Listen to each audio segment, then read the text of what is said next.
Eric as a ninja. What should I write my next term paper on? I don't think it really matters what you write it on. I mean, if I was gonna write it, I'd probably write it on a nice big scroll or something like that. You will probably use a computer or a brother word processor. Eric, don't even worry about your term paper. I already wrote it for you. 120 pages, turned it in, snuck it into your prof's inbox during his office hours, which, by the way, he uses to play Wii Lumberjack. Pretty much the most boring Wii game ever. You just basically go like this for like 20 minutes. It's definitely in the top 5 worst Wii games. I mean, it's right up there with Wii Crossing Guard and Wii Statue, Wii Union Picketer. That's a pretty boring one right there. Also, We Are the World is a pretty bad game. You just stand there with your 2 Wii paddles out like you're holding hands with Bono and Bruce Springsteen. And you just stand there like that. The only thing you get penalized for is if you're not swaying in time with the music. Before you go thanking me for writing that term paper for you, you got an F. Yeah, and I'm going to go ahead and call that my bad. I'm going to take the hit on that one because I wrote it and I did not know what it was supposed to be on or what class it was for when I wrote it. So I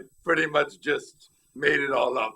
Turns out 10,000 words on Kelly Clarkson's former hairdresser is not an acceptable subject matter for a class called 17th century Russian literature. Who knew? It seemed like a compelling topic. By compelling, I mean I already have a mission where I'm supposed to kill Kelly Clarkson's former hairdresser. Also, I turned it in your handwriting, which it turns out was not a good idea because 1, you got really bad penmanship. 2, teachers don't like to have things turned in handwriting anymore. They like the typed in printed out version. They really don't like it when it's printed out in blood. Apparently that strikes an odd chord with them. That's how all my schoolwork had to be turned in. Always in blood, and it had to be enemy blood. And they can tell if it's not enemy's blood. A lot of masters, they pick it up and they look at it and they're like, this is just squirrel's blood, isn't it? And it's not even an evil squirrel. They can tell by the shade of the blood. Gotta write things in bad blood. You know, like people say, I don't want any bad blood between us. You do if it's for educational purposes. Also, I didn't do any research except in my imagination. That was my only place where I went to get information. And Perez Hilton, obviously. But I didn't think those were reliable sources to list on the paper. So all the footnotes in the appendix are all just directly pulled from Stephen Hawking's A Brief History of Time. And they don't really, you know,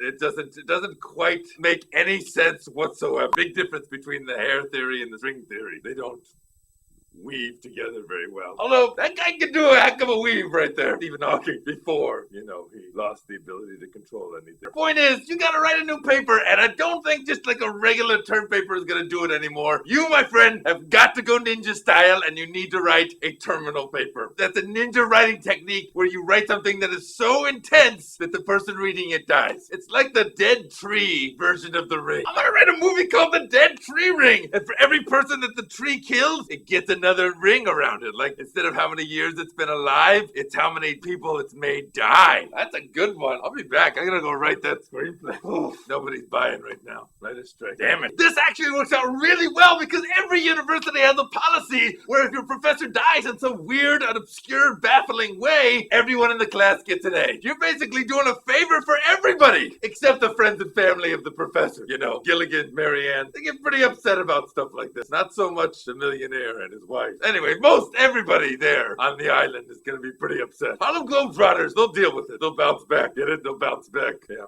They were just in one episode. How did they get to that island? How come the Washington Generals weren't there? Boy, that team cannot catch a break. They missed out all the good opportunities. They didn't even get to go see Ginger and her entirely too many dresses. Wait a minute. Why am I doing a 1980s stand-up routine? Don't use this technique unless you really have to. I mean, if you're really stupid or your hands fell off or something like that. Now, the main goal of a terminal paper is to get the person so riled up and confused that they get up to run to their mommy and they shatter into a million pieces. Here are the basic elements that you want to have in your terminal paper. You gotta get that logic, just making a huge logic jumps that just don't make any sense. You say like, fire is hot, and Katherine Heigl was on Maxim's hot list, and Katherine Heigl wear clothes, and clothes are never worn in Kevin Bacon's household, and Kevin Bacon has a band with his brother, and Band of Brothers was a very well-shot HBO miniseries, and Abraham Lincoln was shot in Ford's theater, but Harrison Ford is too old to be an action star, and action was a very short-lived Fox sitcom, and a fox has to sit very calmly in order to catch a rabbit,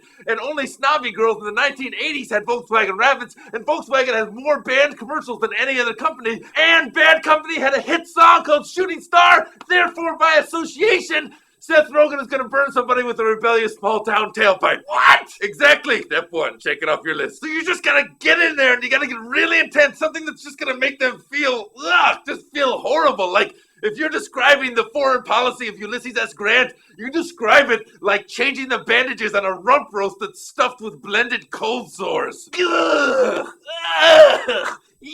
Postmodernism reflected in the snorts. You might describe that like fighting a hook-toothed slug in a vegetarian's outhouse and then diving down its throat to retrieve your gum. Maybe your paper is on the homoeroticism of John Wayne. You might describe that by skydiving in a suit made of fish hooks into the Dead Sea. Ah! That's gonna hurt. That's gonna sting. It's salty. Fish hooks. Skydiving is gonna pull on those, and then you're gonna land in the Dead Sea. It'll hurt. And you can't be afraid to get personal either. If you know something about your professor, get in there. Talk about it. That's the plain truth of it. And you don't want to go for something that they'd be embarrassed if other people knew. You gotta go for stuff that they'd be embarrassed if they even knew about themselves. And the final stroke to make sure that it hits home, no punctuation and no spaces. It should look like just one giant word. Everything is just smashed together, and then they try and read it, and their brain starts spinning, and their body gets all upset, and then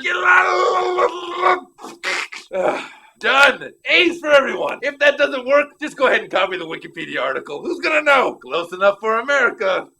Thanks for the question, Eric. I look forward to plagiarizing you soon. Hiya! Seriously though, do not write a term paper about me. I will not only kill you, I will also kill your GPA. And I mean that.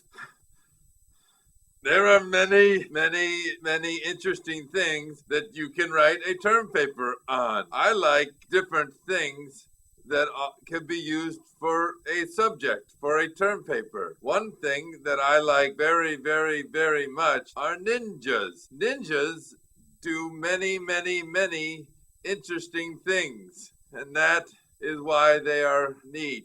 The end. That's all I have. Is that good enough for a C? How about is that good enough for a C? This fist coming through your skull?